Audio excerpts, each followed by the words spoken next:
Hi, Will Gethin here. Welcome to a special new episode of Follow Your Blisters, the podcast exploring the personal stories of thought leaders through the lens of the hero's journey. In this episode, I talk with Mick Brown, an award-winning journalist and author of 6 books, including The Spiritual Tourist, The Dance of 17 Lives, and his new magnum opus, The Nirvana Express. In this conversation, we explore Mick's extraordinary encounters with gurus, mystics and tricksters on the highways and backroads of spiritual tourism, investigations into the mysteries of Tibet's reincarnating Lamas, and his rare insights into the colourful cast of sages, writers and emissaries that brought Indian spirituality to the West. I hope you enjoy the journey.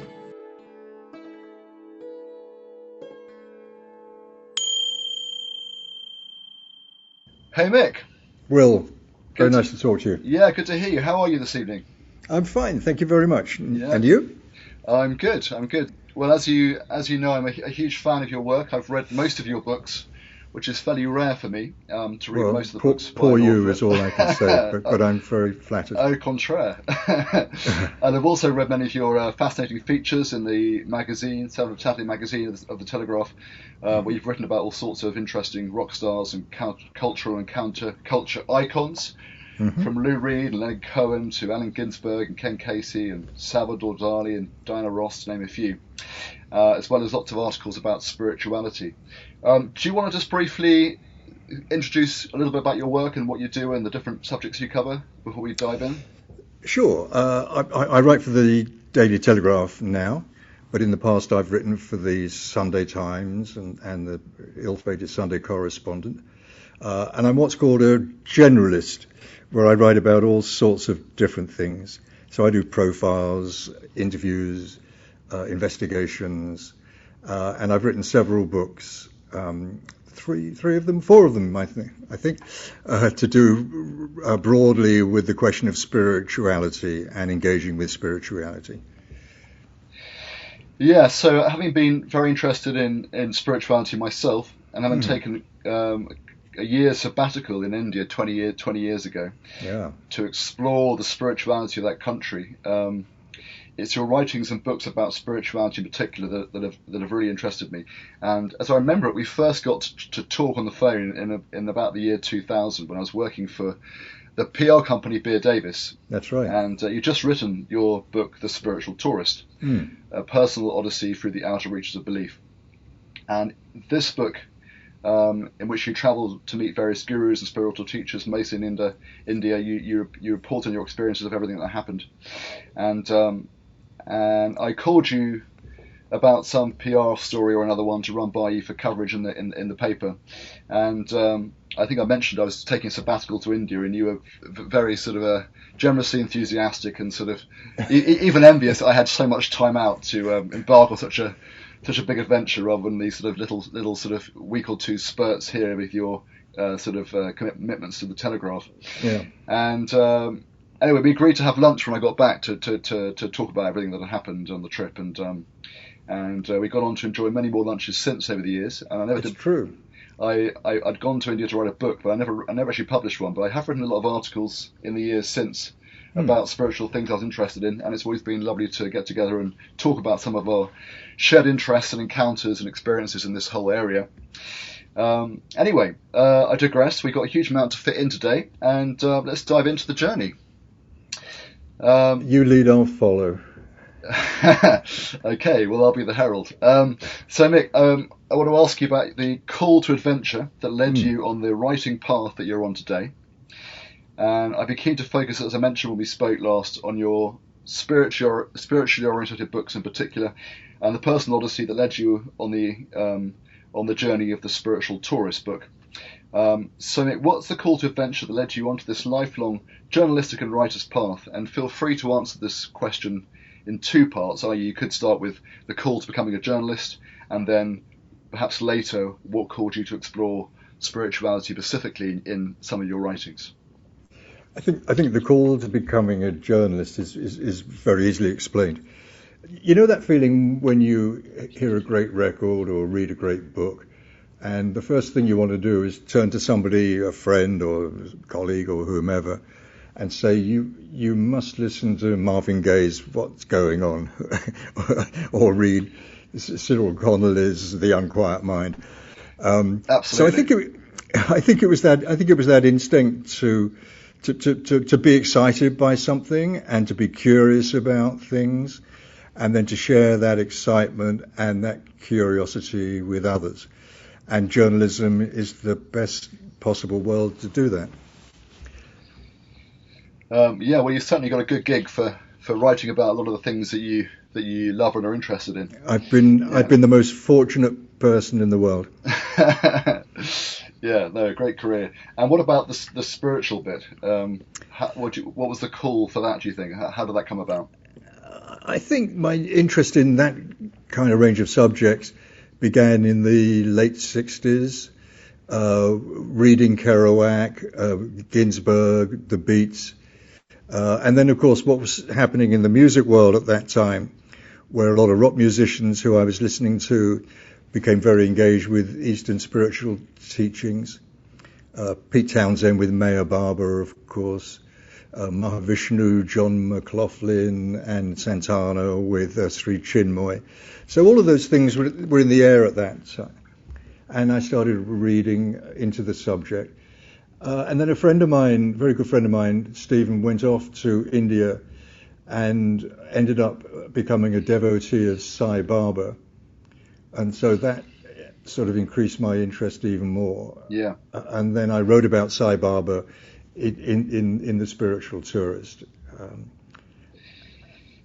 Yeah, it's interesting. Like, and often the hero's journey comes the call to adventure in the hero's journey in a film, say for example, which has the hero's journey template, and often comes with actually literally a phone call, and the journey, the sort of beginnings of the Spiritual Tourist sort of kicks off in the book, if you like, when you get a call from Van Morrison back in '84 asking, did you want to meet the man claiming to know the whereabouts of Jesus Christ? And this will sort of set you off on this, at least within the form of the book's narrative, it set you off on this whole journey, which led from one sort of interesting spiritual emissary to another, and so the book sort of unfolded. I think if Van Morrison called you up and said, "Do you want to meet the man who knows the identity of Jesus Christ?" I think you might be tempted to listen to that call rather seriously. Absolutely. But I think my interest in the subject had seriously begun before that. Yeah. But that seemed to be a useful conceit to begin the book with. Yes, no, absolutely. It just struck me that was interesting. That there was an actual call that could kick the book off.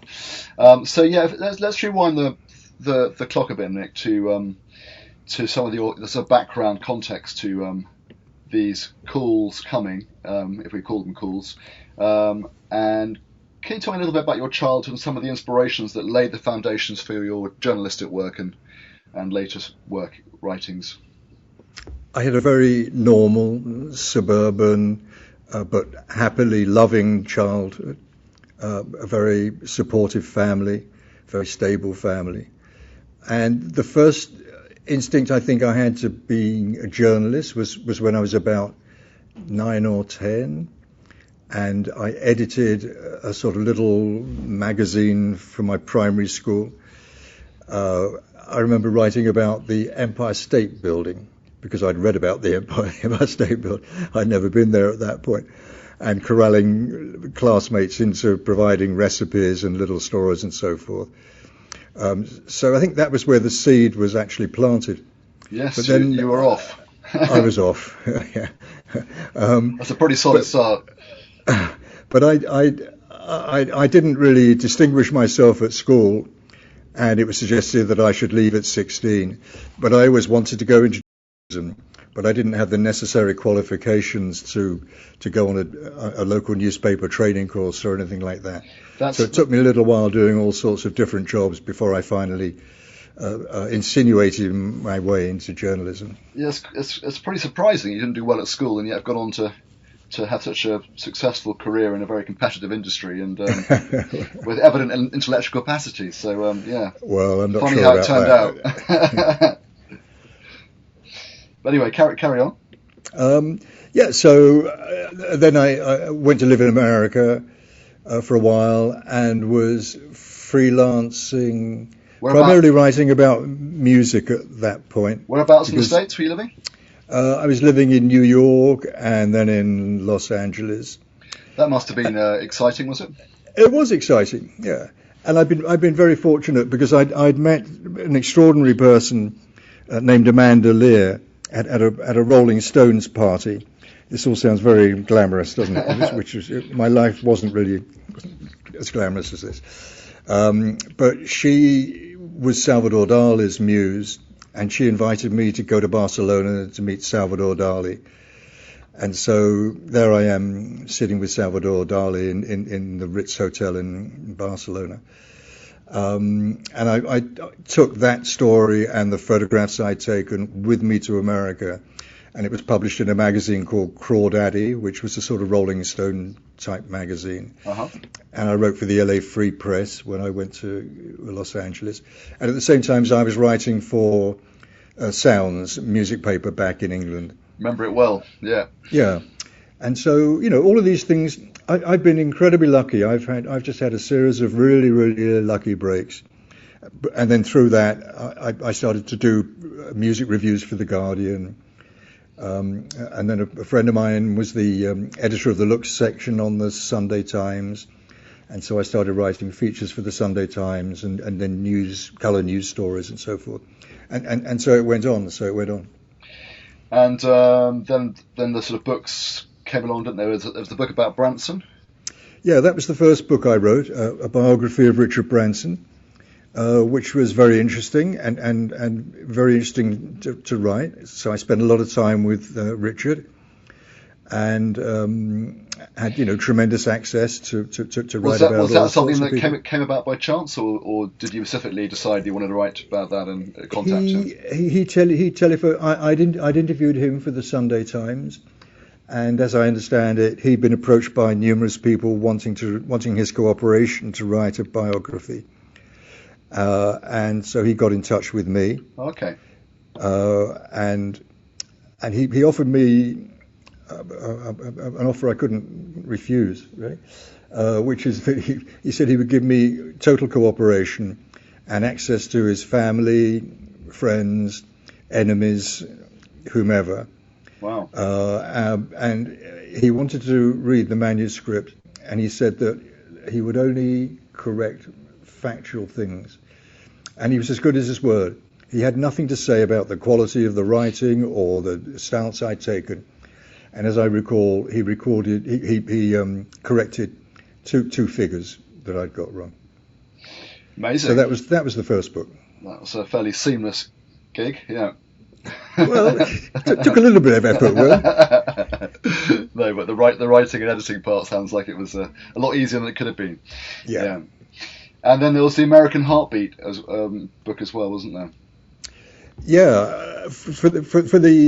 When I first came to the Telegraph, the magazine editor said, we'd like you to go off and do a series of articles in America based on songs written about American cities. And so I did that, and I went off and wrote 6 articles about different cities, St. Louis, San Jose, Woodstock. These are songs that have been very much part of my childhood, growing up, songs I loved. But that gave me an opportunity to explore different facets of American life.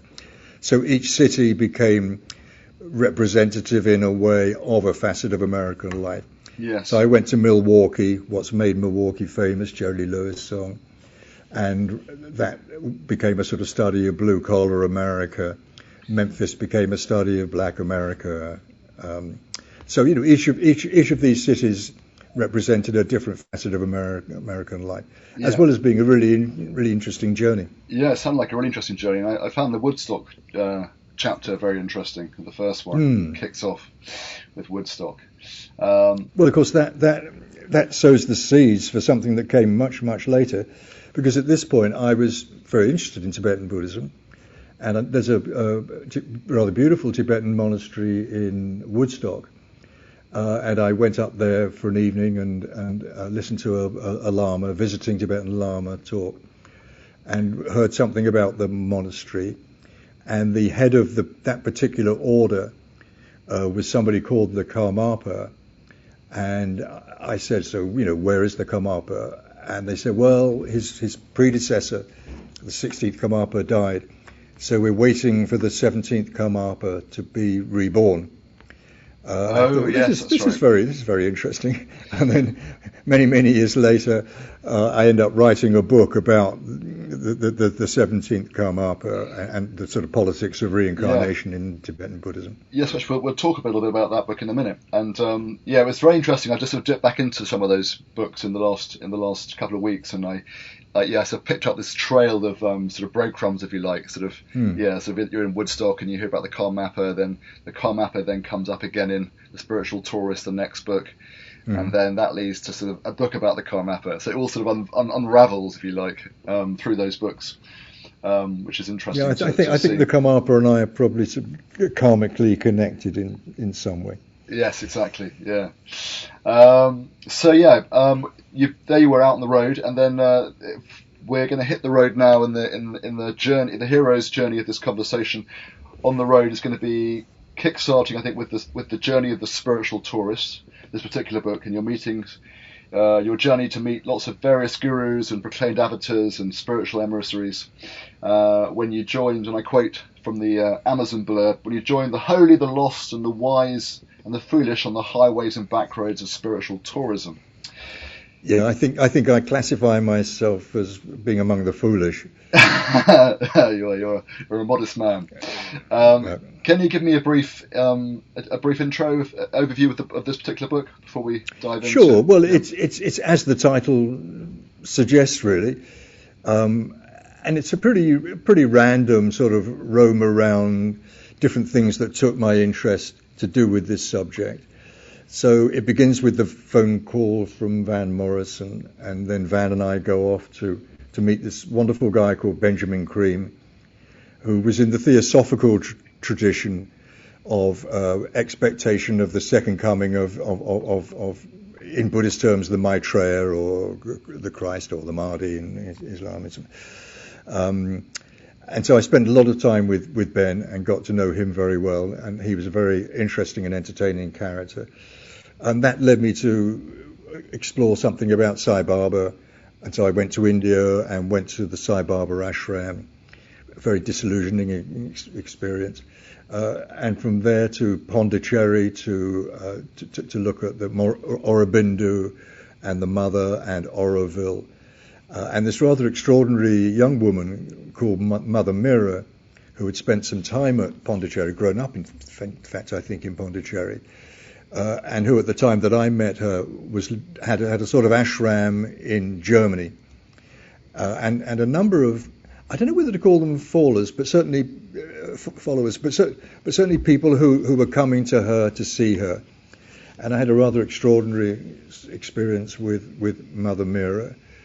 And so the book went on then, but yeah. I don't really come to any kind of conclusions about that. Well, there's the two you sort of mentioned there, the Sai Baba piece and the Mother Mira piece are the ones I'd just love to ask you a little bit more about. The Sai Baba one, because it's just such a kind of such a extraordinary kind of guru and whole experience really, and I've also been there myself, of course. So you sort of left, as I remember it, you were genuinely hopeful that experience Sai Baba might bring you, faith in the divine, that you'd heard about all these miracles of him sort of manifesting sacred ash and lavish rich watches and jewelry out of thin air, and there's rumours about him raising people from the dead and bilocating and appearing in different places at one time. In one body, as it were, in different places, or two bodies in different places. And as I called you, you were generally sort of hopeful that you might get some interesting experience, and maybe you might even become a devotee of Sai Baba. Not that you hoped for that, but you were open to that. Maybe that would happen, as your friend had done, and as many writers before you had done, who had gone in with an open mind and then become converted, as it were. Yeah. The reality for you proved rather rather less appealing. And do you want to give a flavour of what you were hoping for and what your actual experience was here? Yeah. Yeah, I don't think I was hoping to become a devotee. Not hoping, but you sort of reflected that, oh, maybe you could do, you know. Yeah, I think that was in the back of the mind. Oh, I wonder if I go and if I find something here that I would become a devotee myself. And I think that was a sort of nanosecond before I realised the horror with which that would be greeted by my family and children and everybody else. Of course. And I think that's an interesting sort of parenthetical thought, really, is that a lot of people who are quite sort of serious devotees of gurus and in Buddhism as well, serious practitioners of Buddhism, I noticed it doesn't seem to be terribly compatible with family life. And family life is absolutely paramount in my life. So my interest in these. Well, interestingly, just a little interjection, if I could. Interestingly, in India, of course, a lot of men, when they reach the age of about 40, 50, decide to completely abandon the family and go off and become a sort of, go off on a spiritual journey and become a kind of sadhu. Yeah. Yeah, well, I'm 73 and it hasn't happened yet. No, but not in our culture, but it's strange in India that does happen. No, it is, and I think that's very endemic to that culture, and it's an extraordinary thing. And in fact, I met a couple of people at Sai Baba at Ashram who had done precisely that thing. Yeah. One who'd been a banker, one who'd been a very eminent writer and philosopher. But no, I'm afraid it wasn't for me. Mm. I think what I found at the ashram was, it was like being in a psychological washing machine. But the most interesting stuff happened outside the ashram, yes, in the various in the cafes in Puttapati, where people would sort of escape from the ashram and sit down over a cup of coffee and be able to talk about and digest all the stuff that had been going on in their minds and what they thought about Sai Baba. So there's this sort of fervent of conversation and disputation and so forth, and that was kind of interesting. And I'd go dutifully every morning to what was called darshan, where Sai Baba would come and walk among the faithful in this very grandiose temple with marble floors. And I began to find the whole thing rather sort of distasteful. And I sort of didn't think that kind of grandeur really equated with somebody who was supposed to be a sort of spiritual incarnation of the divine. And I know that the temple is built by devotees and so forth. But I did come away from that thinking that actually the best thing that devotees could do for a guru is just plant a tree. Yes. And he could sit under the tree and people could come and sit at his feet and imbibe his wisdom. There didn't have to be this sort of rather grandiose kind of theatre that was so characteristic of the ashram. Yeah. And I had a particularly crushing sort of individual experience. I went to see the secretary of the ashram and asked whether I could have an interview with Sai Baba. And he said, no, this is not possible. It's not possible. But he said, write a letter, and maybe Sai Baba will take this letter as he comes through among the devotees, on his morning perambulation. So I wrote a letter, and on that morning, I managed to draw the lot, which got me sitting right beside the footway, the pathway where he would wend his way through the temple. And so as he came to me, I stood up and held out my letter, and he looked at me, and his hand went past me to the person standing next to me, and he took his letter. And I thought, in a very disrespectful way, I don't want to say what I thought. I can sort of imagine, yeah. But you can imagine, and of course this was a lesson for my ego and for my presumptuousness. Whether he intended it that way or not, I couldn't say. I got as far as row 3, I think, at one point. It was row 3, that's pretty good. In for a good chance, but it was like that's pretty good. It's like he had this sort of antennae kind of sort of leading him around the place, sort of, like exactly. and he just looked straight past me, yeah. And the other thing that, sorry, I won't go on about Sai Baba, but the other thing that was there at the ashram, there was this sort of museum of Sai Baba, and I went in there, and there were these sort of models and photographs and stories about his life and so forth. And there was a particular sort of setting which sort of equated him with Jesus Christ. And I was brought up as a Christian and went to primary school and suffer little children to come unto me, and I found this sort of equating of him by himself with Jesus Christ. I found this distasteful. So it was the glorification, the grandeur, what seemed to me a sort of spiritual egotism around it, and I left feeling very disenchanted. No, I felt rather the same actually. I sort of found there was always people reporting these extraordinary experiences that they were having on a sort of daily basis, whether it be Sai Baba appearing in dreams, or they were sort of having these crazy emotional responses to seeing him and sort of uncontrollable weeping, whatever it might be.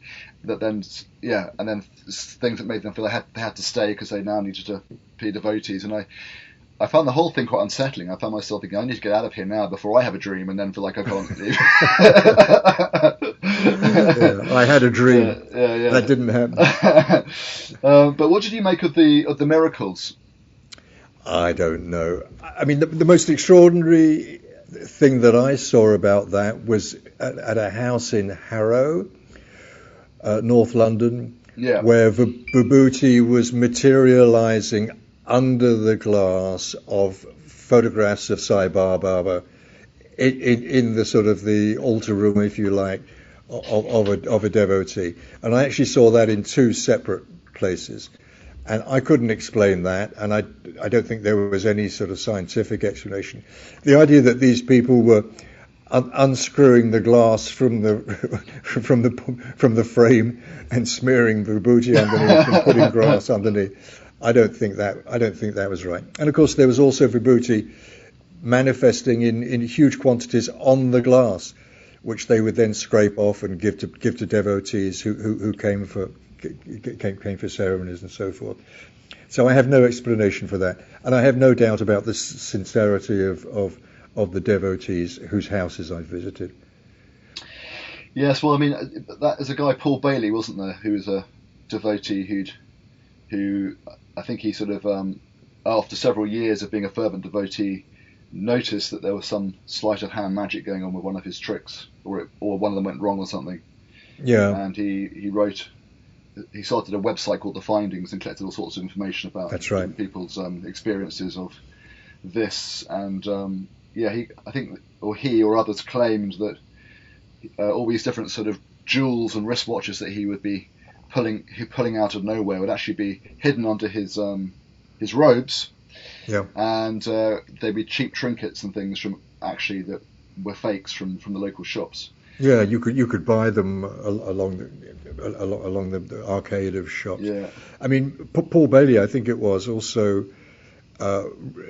first came out with the allegations of sexual abuse, which grew and grew and grew, particularly with the advent of the internet, where stories were being exchanged and more people were coming forward. And I did an investigation into that for the Telegraph. Well, that article, I think I contacted you from Sai Baba's and let you know that I'd arrived there, and you then sent me that very piece. It was called Divine Downfall, wasn't it? That's right. Well, I hope it didn't deflect you from your journey. No, I'm sure it didn't. But yeah, I mean, so there was always allegations about sexual impropriety and fraud and financial impropriety, various things. And then there was this very strange murder attempt. That's right. Yeah. What was that about? Remind me. I honestly don't know. And it was very sort of hushed up by the Indian police. I think maybe a power struggle or an embittered devotee. I mean, who knows? But after that, in order to go to the morning ceremonies, you'd have to pass through. Like knife wands, to ensure that you weren't carrying a knife. Yeah, but when he actually died, I think it was in 2011. I actually wrote an article about it myself and about the whole paradox about Sai Baba, in terms of, like, wherever his faults he had, which were clearly there were a number of potential faults that could be claimed of him. He also did a huge amount of good. He built huge amounts of hospitals and established a number of NGOs for humanitarian aid, and contributed to social causes, and all sorts of education programs throughout India. And so it's this very strange paradox of sort of someone who did good and transformed millions of people's lives with his message of love and service, and yet also caused quite a lot of harm and did things that weren't very good. You're right. I felt exactly the same thing. How do you explain the paradox, Mick, do you think?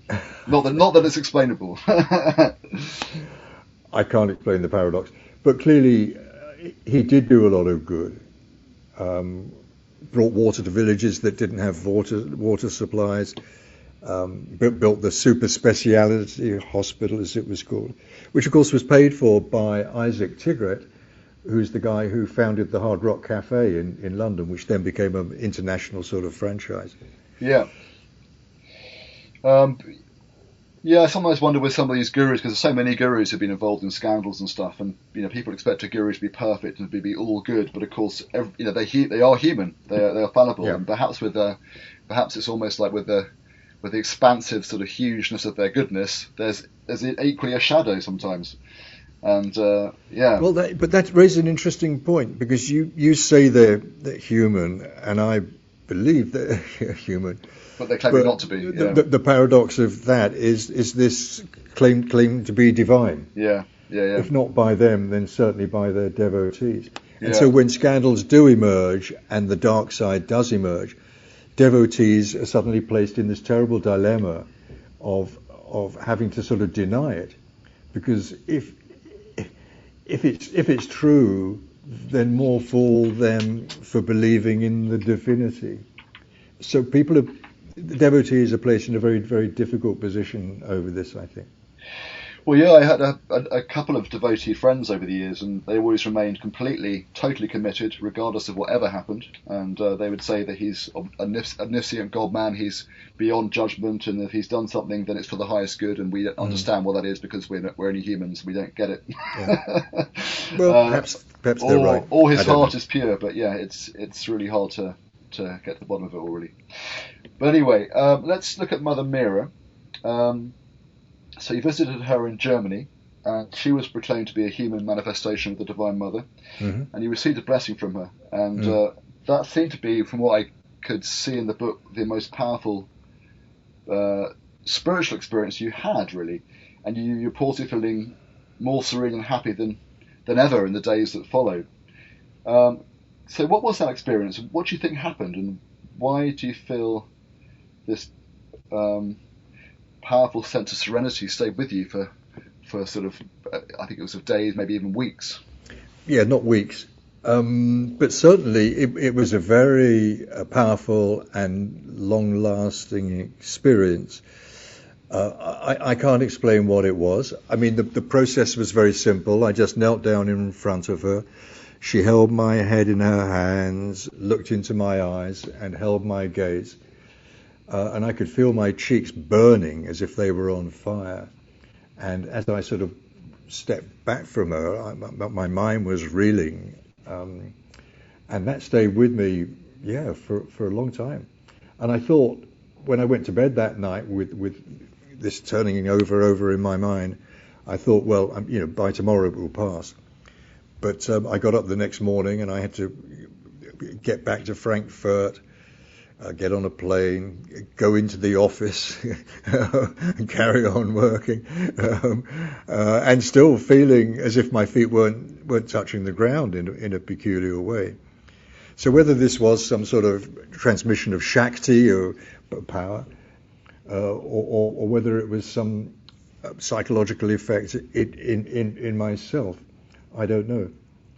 I seem to be very susceptible to these sorts of things. I remember writing a piece about something called the Toronto blessing, which was a phenomenon that was happening in grapevine churches in America, where during a service, people suddenly started falling down and speaking in tongues and making these extraordinary sort of animal noises. And this was seen to be something to do with a sort of a biblical citation. And so I was very interested in this, and I went to Canada, where it had actually begun, in a small church at the end of the runway in Toronto Airport. And there was a big conference of this going on. And over the course of the weekend, there were lots and lots of services with music playing and hallelujah preachers. And at the end of one of them, I've been following people around taking notes about this. And one of the characteristics of this was that the preacher would go into the crowd and people would be standing and he'd sort of hit them on the forehead and they'd fall over. And so I'm there taking notes quite happily. And he suddenly turned around and said, "Bless this one, Lord," and hit me on the forehead. And I hit the floor like as if I'd been knocked over by a hammer. Oh, really? And he hadn't touched you very hard? No, he'd sort of just tapped me on the forehead. And I looked across and there were some people I'd been talking with and they were laughing their heads off at this. And several people kind of gathered over me, said, "Thank you, Lord. Take this one. This one's reborn." And this is a terrible thing to say, Will, but I was thinking in my mind, think of a dirty joke. Think of something that I don't want to be like these people. And I didn't be like those people. I couldn't think of a joke, but I didn't become one of those people. The irony is now, of course, that every Sunday morning I go to a very traditional English Holy Communion in my local church, but I'm certainly not born again, and the reasons for going there are quite different from having been touched by a preacher in the Toronto Blessing. Yeah, interesting, because I've never had any experiences like that where I've actually sort of responded in a physical or emotional way to any of the gurus or teachers that I've met of that kind. But so many people do. I think I have to say in that case, the mood in that room was one of collective almost hysteria, and so I think I probably had a bit of contact hysteria from that, which is what sort of made me think fall down, but I don't know. Hi, this is Will here again. That bell was just to alert you that we're going to take a quick break so I can tell you about the different ways to listen to and engage with this podcast. I really hope you're enjoying the special episode of Follow Your Blisters. The episode's been released on Apple Podcasts, Spotify, YouTube, and all major podcast channels where you can also subscribe. Any ratings and reviews would be hugely appreciated, as it really help to let others know about Follow Your Blisters. And don't forget, we're spelling blisters with a double S on the bliss. To find out more about this podcast and the hero's journey, please visit my website, consciousfrontiers.com, and head to the podcast page where you can sign up to our newsletter. And if you'd like to support this podcast, you'll find a link here to Buy Me a Coffee, a simple platform for making donations. Producing and hosting this podcast to a high quality incurs considerable time and costs, so any help keeping the show rolling would be hugely appreciated. Huge thanks for any support, thank you for listening, and now let's get back to the journey. So to sum up the sort of the journey of the spiritual tourist, were there any sort of skills or lessons that you think you learned on this particular journey? I think the lessons that I've learned gradually over the years through journalism, which is perseverance, curiosity, don't be afraid to engage with people. Always keep an open mind about things. Don't go into anything with a closed mind. And I think that way, you come to have some very fruitful experiences and very interesting experiences. Yeah. And I suppose the learning part of that was I wrote the book, finished writing the book, I should say, at Samiling Monastery up in Scotland. And I spent some time up there learning meditation, talking with people, imbibing myself, or if that's the right word, in Buddhist philosophy. And I think that had quite a powerful effect on me, and sowed a seed for an interest in Buddhism. Yes.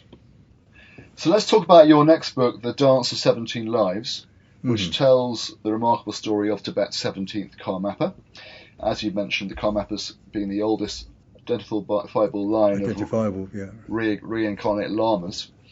Can you first give a brief overview of the book and how you came to write about it, and perhaps explain a little bit about the Karmapas and their role within Tibetan Buddhism? The Karmapas are one of the oldest schools of Tibetan Buddhism, the Kagyu school. They're the leaders of the Kagyu school. How did I come to write the book? Well, when the 16th Karmapa died, there was a row broke out within the so-called Heart Sons, the closest disciples, about where the next Karmapa should be found. And historically, the Karmapas had left, and this is unique to the Kagyu, the Karmapas had left a letter of prediction about where their next incarnation would be found. And for a number of years, the Heart Sons were unable to find the letter. And then one of the Heart Sons produced a letter, and this gave, in a very poetic form, instructions about where the reincarnation was to be found, living in a nomad family in Kham. And of course, this then led to a row between Taisitu Rinpoche, who had found the letter, and Shamar Rinpoche, who immediately accused Taisitu of having forged this letter. So there was this schism arose within the Kagyu school. But following the instructions of the letter, a search party went out from Serpu Monastery, which is the main Kagyu monastery in Tibet, and found a boy in the location which answered the description in the prediction letter. And he was brought back to Serpu and enthroned as the 17th Karmapa. And then that was done in a unique window, really, in the relations between Tibetan Buddhism in Tibet and the Chinese authorities. And the Chinese allowed that recognition to go on and promised that the Karmapa that teachers would be able to come from India to teach the Karmapa, and basically that he would be able to sort of pursue the religious life freely. What in fact happened was the Chinese, of course, tried to co-opt him to their cause, and he was taken away from the monastery and taken off to meet the Chinese premier, almost sort of pressured into vowing his support for the great motherland and so forth. And in 2000 he escaped from Serpu, came over the border, over the mountains into India, and went to meet the Dalai Lama. And this was a sort of a very great and very historic moment in Tibetan Buddhism, and it was also big news. It was covered extensively in newspapers around the world, and I thought this was a really interesting story. So I went to India to try and meet the Karmapa, where he'd been installed in a Gelug monastery, the Gelug being the Dalai Lama's school. So he was living in this small monastery, and I wasn't able to meet him at that point. But I thought this would be a very interesting book to write. And so that's what set me off on writing that book. And I subsequently did meet the Karmapa and spend time with him in the monastery and have the opportunity to talk to him. Subsequent to that, the Shamar brought forward his own candidate and said, this is the real Karmapa. And in the course of writing the book, I also interviewed the Shamar Rinpoche and his candidate, who was called Tai Dorje, his candidate to be the Karmapa, as it were. So what I wanted to try and do in that book was write about the Karmapa, write about this extraordinary story. At the same time, it became a study of the politics of reincarnation in Tibetan Buddhism and how significant that is within Tibetan Buddhism. But at the same time, I was very anxious that I should be able to speak to all of the interested parties in this dispute, and I was able to do that. Yes, well, it's a fascinating book, and thank you. Yeah, all sorts of interesting intrigues and things that arise out of the whole clash of the different Karmapas and people trying to put their right one forward, and the sort of underhand activities even that that potentially seemed to go on to protect that particular candidate. But you met the Karmapa. At your recommendation, actually, I also met him on my trip to India. Just shortly after your first meeting, I think.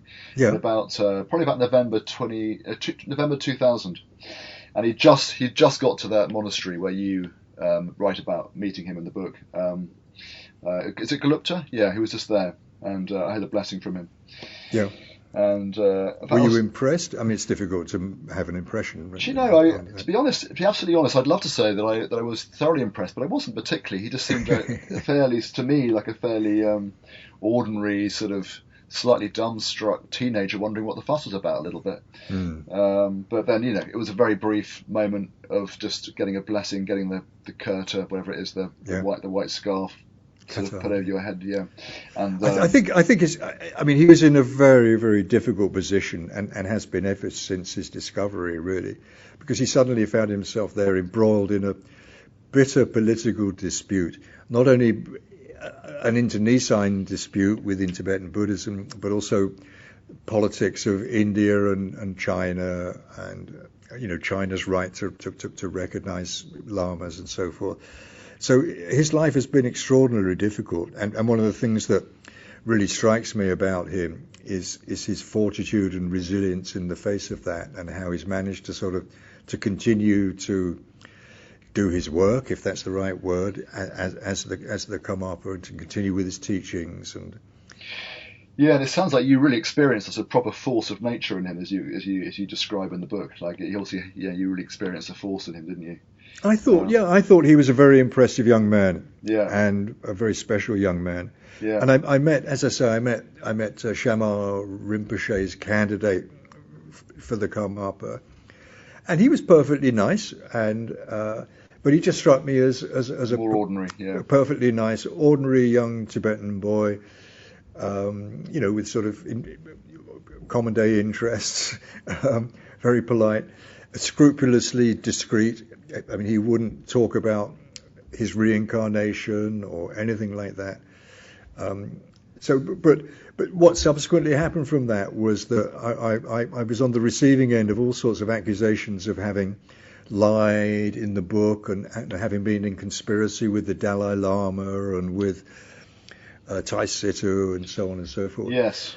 There's something that, and I first heard this phrase from the Dalai Lama's brother, actually, Shangri-La syndrome, which is the sort of the wide-eyed wonder that people have about Tibetan Buddhism. And I think that was sort of very characteristic, not least because of people's admiration for the Dalai Lama, who is a truly extraordinary figure.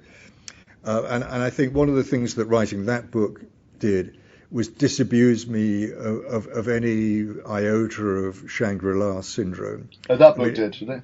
Yeah. I mean, it certainly didn't disabuse me of my admiration for the Karmapa, my great admiration for the Dalai Lama, my great admiration, that's not the right word, but of my fascination and interest in Tibetan Buddhist teachings and the veracity of Tibetan Buddhist teachings. But in the final analysis, it's as you were saying, gurus and leaders, they're human too, and Tibetan Buddhism has been rife with internecine politics going all the way back for as far as history records, really. Yeah. Well, there's plenty more I'd love to hear about, but about some of your impressions of some of these lamas and Buddhism itself. But given time, let's probably move on to the next stage, which is the Dark Wood, which looks at the biggest challenge or obstacle on the journey. What sort of do you think? Let's sort of say from these particular two book journeys, was the biggest challenge you encountered? Or in your journalism in this field, but up to this sort of point. I think it really was, as far as the books were concerned, it was what I've just been mentioning. Yeah, that's what I figured. Yeah, the fact of having come under these attacks online. Yeah, and the frustration of that, of being caused a liar when I knew I was telling the truth. Well, you recorded the conversations on a tape recorder, hadn't you? So I had recorded the conversations on tape recorder. Yeah. And so to read online, I think they were called the Karmapa papers, these postings that were more or less dedicated to attacking my book. I think you sent me a link at the time, yeah. Oh, did I? Yeah. I looked for them actually not that long ago, and I was interested to see that they'd all been deleted. Well, that's quite nice. Yeah. So maybe it was a dream. No, it wasn't a dream. It was all too real. So I think that was very disillusioning and quite just frustrating. But it did make me think that, and this is going to sound very conceited, and it goes into a very sort of grey, nebulous area about truth and the pursuit of truth and trying to find the truth in something, and then when you think you've found it, sticking to your guns on that.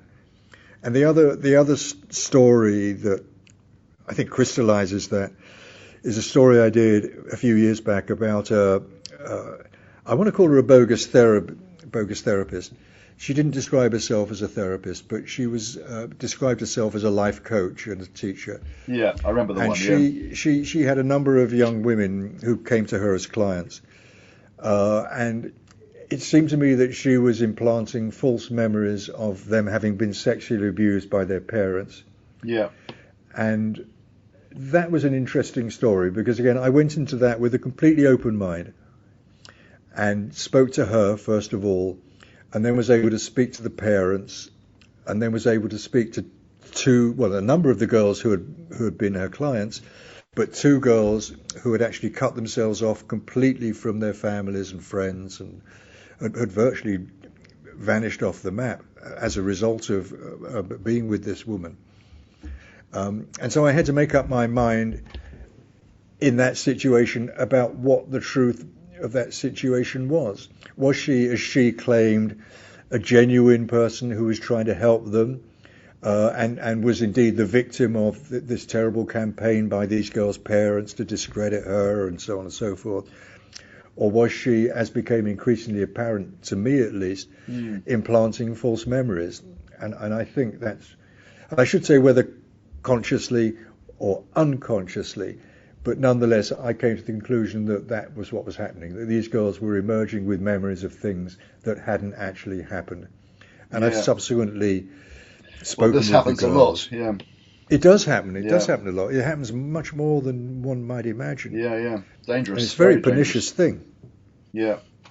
And so did she, because I think you wrote about her, didn't you? Did she... Oh, yeah, I did. Did she come back at you sort of very angry and upset, or what happened there? Yeah, she threatened to sue me and the Daily Telegraph for defamation. Oh, did she?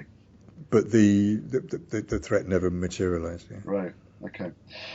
Well, I think it's incredibly brave. I mean, you did this with Sai Baba as well. It's a big thing to put your head above that. It's not brave at all. No, I think it is. Cause it totally is. I mean, you put your head above the parapet and you're prepared to come out and say some quite stark, difficult truths about people who are very powerful, and that's, I'd be very scared about the repercussions, I think. Come on, will you? No, seriously, I remember ringing you because I was going to do an expose piece myself about a powerful shamanic teacher once who had made some false claims, and I rang you to ask your advice about how to go about interviewing him and challenging him on it. And I did the interview and had all the evidence, and I sort of caught him out and made him, admit to sort of, in a roundabout way, that I was sort of right. And I had all the information, but I just felt too sort of, just a little bit overwhelmed by the prospect of actually putting it to paper and standing up for that truth and risking any sort of wrath and repercussions in a way. Yeah. Well, I've been very fortunate that I've had the power of the Telegraph legal department. That makes a difference, I think. Which I think makes an enormous difference. Yeah. No, you're right. Anyway, just quickly on this sort of this aspect of the journey, because in the Spiritual Tourist you write about how in spiritual journeys of the great sages they typically go through a stage of destruction and regeneration, death and rebirth, which is territory of this dark wood stage of the hero's journey. And Sai Baba's own story, he claimed at 14 to be bitten by a scorpion, which sparked some hallucinations in his mind, and he emerged from that experience allegedly enlightened. So there's this kind of pattern of sort of crisis and then renewal. And I wondered whether, in a less dramatic way, perhaps in Sai Baba, whether you'd had any experience in your own life of the kind of that sort of level of crisis and renewal situation, or has it just been a slightly blessed, smoother journey? Yeah, I've never been bitten by a scorpion. No, that's for sure. I'm not sure that I've. I mean, I'm touching wood here, or laminated wood. I'm not sure I've experienced a crisis in that sense, and I've been incredibly blessed and incredibly fortunate. I mean, I've experienced loss, and that's, of course, a crisis. Everybody experiences loss. Yeah. And that's what life is. You experience loss. I don't know. Honestly, I don't know what to say about that. Crisis and renewal. Nothing dramatic, or that I would necessarily talk about. Nothing comes to mind. Let's leave that one. And let's move on to the treasure. The treasure being the silver lining, or the gifts that can emerge from the struggles and challenges of the dark wood stage. What would you say are the gifts that have emerged for you from your dark wood, your challenges of these journeys, or even out of the situation we discussed with some of these difficult situations you got into with the response to the allegations? I think they're just simple lessons, really. Yeah. About, hopefully all of these encounters I've had has gone some way to sort of pointing me how to be a better human being. But not in any sort of grandiose way. I think the lesson I've most drawn from the most impressive people I've met is the need for kindness. Very, very simple lessons about kindness. Trying to be an honest person, trying to have some integrity. But even as I say that, I'm hating myself, because it sounds as if I'm saying that I'm some sort of embodiment of all these qualities. No, not at all. Which I don't think I am. But certainly the example I think of the Dalai Lama. If I had to single out one individual I've met in my life, he would be it. The obvious one, Nelson Mandela. You look at the courage and the resilience and the fortitude and the capacity for forgiveness. Yeah. Of somebody like that. And did you meet Nelson Mandela? I very, very briefly met Nelson Mandela. But these are lessons that apply to everybody, I think. And if you know anything about the Dalai Lama's life or the Nelson Mandela's life, you'd be a fool not to take those lessons. I remember something that when I met the Dalai Lama, he told me a story about people who come out of Tibet. The first thing they would do would be to go and see the Dalai Lama. And he told me a story, which I think he's probably told many times, about a monk who came to see him who had been tortured by the Chinese. He'd been taken prisoner by the Chinese, imprisoned, tortured. And the Dalai Lama was talking to him about this and thinking how terrible it was. And the monk said, actually, I was very grateful to the Chinese, because they taught me the necessity and the cultivation of compassion. And I just thought that was the most extraordinary thing. And actually, this is a story that's told in other Buddhist teachings about the need to have some opposition, some difficulty, and some hardship in order to cultivate those qualities of resilience, but of course in Tibetan Buddhism sense of compassion. I think those are very valuable stories. I think it's definitely true, yeah. The more difficulty you have in your own life, the more you can feel sympathy for others, yeah, to a certain extent. Absolutely. Let's move on to the return, because we're running out of time. And the key thing about the return is you come back with a boon to share for people back home, and your various books and articles have brought back various wisdom learnt from the journeys, as well as helpfully highlighting the real need for discernment in the spiritual arena, as which is a big one for you, I think. And the latest of these books, of course, is your new book, the Nirvana Express: How the Search for Enlightenment Went West, which chronicles the various gurus and writers and a wide, colourful cast of characters that contributed to bringing this Indian spirituality to the West. And I found this book really fascinating. It covers so much interesting history, tracking all the spirituality that came to the West from as early as the 19th century and running all the way through to the 50s and the 60s and the 70s with the Beats and the hippies and the counterculture, and then the emergence into pop culture with the Beatles, and them sort of turning on to meditation and going to India to be with the Maharishi and so on. There's so much I'd love to unpack with this, really. But let's start with just the pivotal figures in the Victorian times, where the book sort of starts with some of those. Who were the pivotal figures for you that had the most influence in bringing Indian spirituality to the West from those early days? Wow. Well, certainly not from the Victorian age, but subsequently having discovered, and I begin the book with Sir Edwin Arnold, yes, who was a sort of Victorian polymath, yeah, who in 1879 published a book called The Light of Asia, yeah, which is an epic poetic telling of the life of the Buddha, which extraordinarily went on to sell 1 million copies in Britain and America. I think it'd be difficult to think of a poetic life of the Buddha selling 1 million copies today. I have a copy, actually, and funnily enough, it's one of the texts that Joseph Campbell recommended as a good example of a hero's journey. Yeah. Oh, well, that's brilliant. I didn't realise that. Yeah. Well, at the time he wrote that book, very serendipitously, if I can say that word, Edwin Arnold was actually the editor of the Daily Telegraph. Yes. And he wrote that book sitting in a chair in his home, but also writing on his sort of shirt cuffs on the district line on his way from South Kensington to Fleet Street. And you can see that chair. It now stands in the offices of the Buddhist Society in Eccleston Square. You can actually sit in the chair if you ask them nicely, wow. which is pretty amazing.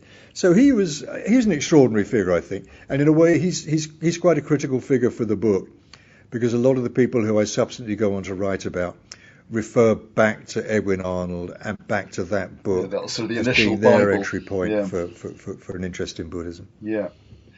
And there's a figure, of course, Meher Baba, who was an Indian guru who came to the West. He was silent for 40 years. That's an incredible amount of time, isn't it? And Yes. you describe how he had some sort of board that he used to write on. That's right, an alphabet board. He'd point to the letters on the board. And then we hear about all the sort of pioneers of psychedelic drugs like Huxley and Timothy Leary, and the beat poet Allen Ginsberg, and the role they played in bringing spirituality to the West. Why do you think drugs, and psychedelics in particular, play such a big role? I think again that they're part of that era, late 50s, coming into the early 60s, coming through the 60s, where generally a lot of young people are beginning to question the values of contemporary society, turn their back on the values of contemporary society, looking for another explanation for life, a meaning for life, and so turning to sort of Indian texts. Also turning, of course, to Siddhartha by Hermann Hesse, and there are those kind of guidebooks of the hippie era. And I think at the same time, people start smoking a lot of marijuana, and then LSD comes along. And people like Leary and indeed Huxley drew a very direct equivalence between the LSD experience and the sort of mystical experience, or the experience, I should say, described by mystics. Experience sort of transcendence, a connectedness with the divine, a sense of oneness with the divine. So I think there's a perfect kind of fusing together of those particular elements. And then Leary actually based his book on the Tibetan Book of the Dead, where he was drawing a very clear analogy between the psychedelic experience and the experiences described in the Tibetan Book of the Dead. That's right, yeah. So I think all of these things came together to this kind of psychedelic spiritual stew, as it were. So you can imagine a lot of young people getting in VW combi buses and driving across Europe and Asia in a way which is now impossible to do. taking lots of drugs on the way, and confronting the yogis and mystics and lamas who they've been reading about, and looking at all this with a sense of wonder. Yeah, I mean, I think there's Timothy Leary in his book. I think it's called High Priest. He describes going to Varanasi, and he sort of describes it like a hippie festival that's been going on for thousands of years. That's so right. there's this kind of oh wow kind of view of Indian spirituality, which doesn't actually equate with the hard yards that sort of serious practitioners put in. And I think when he first did his first LSD in a Hindu ashram in America, didn't he say we're all Hindus now or something? We're all Hindus now. Massive Hindus trip. But what's kind of crazy though? Have you ever been to Madurai in South India? I have, which is an amazing place. And those temples. Yeah. Incredible temples, sort of bursting with this sort of sculpted iconography, and they must have been the part of the inspiration for the Sgt. Pepper's figures, always kind of figures with setars and kind of bursting out the temple walls, like sculpture. Right. Do you know what I mean? It's sort of really psychedelic. It is. It's an extraordinary place, and you used the word unsettling earlier on in our conversation. Yeah. In a way, it's a kind of unsettling place as well, because you could lose yourself in that labyrinth of corridors, and every corridor leads to an alcove and a different shrine. And of course, everything is permeated with this overpowering smell of incense and it's a super intense, mystical further in the air. It really is. It's an amazing place. Amazing place. Yeah. I was there last year, in fact. Yeah, and it's extraordinary. I'd recommend anybody going to India head to Madurai straight away and go to the Meenakshi temple. Yeah, totally. It was definitely one of my highlights. So yeah, I'm aware of time. There's plenty more we could discuss about Rajneesh and stuff, but my feeling is maybe to skip to. I'm just going to mention this. In the Spiritual Tourist, you mentioned meeting some kids on the beach. I think you were you somewhere like near Pondicherry or somewhere like that part of India, if I remember rightly? I think. No, I was outside that. That was outside the Theosophical Society headquarters in Adyar. Okay. Which is just outside Chennai. And they were on the beach, and they asked you, as a sort of English guy or whatever, they said, what advice do you have for us for our lives? And I forget what you said to them, but you reflect on it later and realize it wasn't quite what you should have said. But you then you then read a passage that evening as you were in your room from Krishnamurti that said, "Be happy, and then whatever you do will be worthwhile. Do that which makes you happy to do, and you will do right." And then you added, "and also trust in goodness." And he said, "That's what I should have said to them." And I wondered, 25 to 30 years later, would that be your core advice for living a good life today, or would that be tweaked, or what would it be?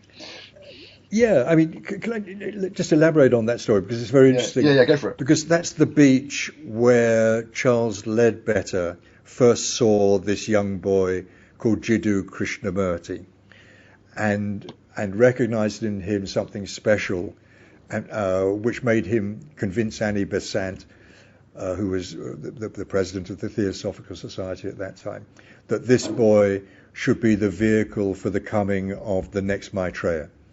So he was a very important figure. So it was very interesting to sit there on that beach. And I was sitting there by myself, lost in a sort of reverie, and then was suddenly assailed by these thoughts about, I've got to get back to the hotel. I'm flying to London tomorrow. Is my hotel room going to be unransacked? Which was a perpetual worry. And it was as if all these fears had sort of something conjured up this group of young teenagers who came along this otherwise completely deserted beach. And I thought, this may not be good news. I'm sitting here. Here comes trouble. The gate behind me is locked. What am I going to do?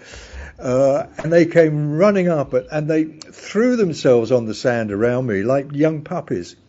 And they were so charming and utterly delightful. And they were indeed asking me, what advice would you give me?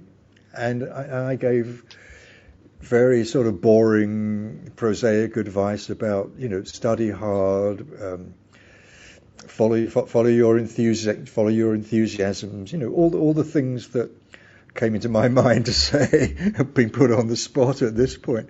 And so then when I went back to my hotel room, which happily had not been ransacked, and the Krishnamurti book was there, and so I did indeed read that.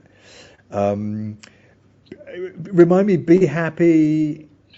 So the words were, the whole bit was be happy, and then whatever you do will be worthwhile. I think the key bit is do that which makes you happy to do, and you will do right. And I think you added to that, always trust in goodness. Yeah, well, I certainly believe in always trusting in goodness, and I would always hew to that as a creed. Follow happiness, and you will always do. Do that which makes you happy to do, and you will do right. I mean, I think if you examine that statement, maybe one could sort of argue about that. Do that which makes you happy, and you will always do right. Is an assassin happy when they kill somebody? But maybe they're not doing what they should be doing to make them happy. Exactly. Or maybe they are, but they won't be doing right. No, I don't. No, I do think that it would probably be impossible to be happy killing someone. You'd hope so. Yeah. Yeah, and I think the conduit to happiness somehow is implicit in that is a peace of mind and right motive, and certainly I think if you follow right motive, then you will do what is right. Yeah, I mean, interestingly, it's not dissimilar to Joseph Campbell's sort of mantra for living, follow your bliss, which he later updated to Follow Your Blisters as per this podcast title. But his idea was you follow your bliss and everything else. Well, follow your bliss, i.e. the true calling, your true métier, your true dharma, to be happy in the world, as it were.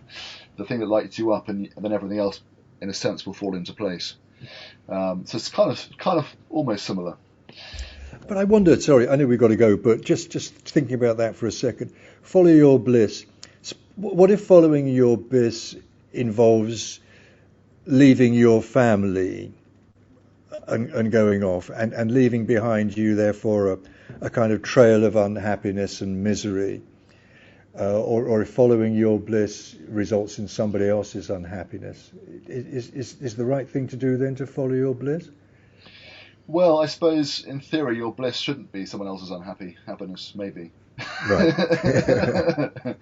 But yeah, you shouldn't be feeling blissful if that's what you're doing. Yeah, but initially he was criticised for the mantra follow your bliss because people said it was hedonistic and selfish, or potentially.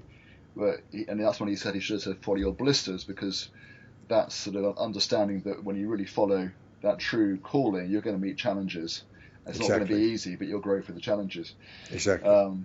But I mean, certainly his idea that, he used to say that follow your bliss and money will follow. I think that's not really very helpful, because certainly people think, great, I'll just follow my bliss. I want to be an artist or whatever, and they end up broke and never make anything of themselves. So you've got to tether the camel, as it were. So it's trust in God, but tether the camel. Yeah, this is a longer conversation. Yes, it is. Yeah. Anyway, any final. Anything else you want to finish with, Mick? No, I think that's it. Yeah, great. What was that final thought? Trust to goodness. Trust in goodness. Okay. Trust in goodness. I think that's it for me. Be kind and trust in goodness. Yeah, that sounds good. So, Mick, where do people find or buy a copy of the Nirvana Express? In your local bookshop, I would hope. Or on Amazon or all good retailers. Yeah, okay. And you haven't got a website as such, have you? No, I don't have a website. No. So your articles are obviously on the Telegraph, and they're all on the Telegraph website. And otherwise, they just Google the names of the books: the Nirvana Express, the Spiritual Tourist, the Dance of 17 Lives, American Heartbeat, and what was the Branson one called? Richard Branson, The Inside Story. Yeah, and then of course there's the Phil Spector one. What's that? Oh one? Yeah, we haven't mentioned Phil Spector. Yeah. Well, I think that's a different subject altogether. Yeah. Okay, we'll leave that one. Anyway, brilliant. Thanks so much, Mick. Thanks for your time. No, my pleasure. Thanks for sharing your journey with me. And it's a great. I feel it's a great honour for you to have asked me to do this, and I'm very grateful to you. Oh, the honour is mine too. So thank you so much, and good luck with this book's continuing journey into the world. Thank you very much. And you. Take Cheers. care. Bye, Mick. Bye.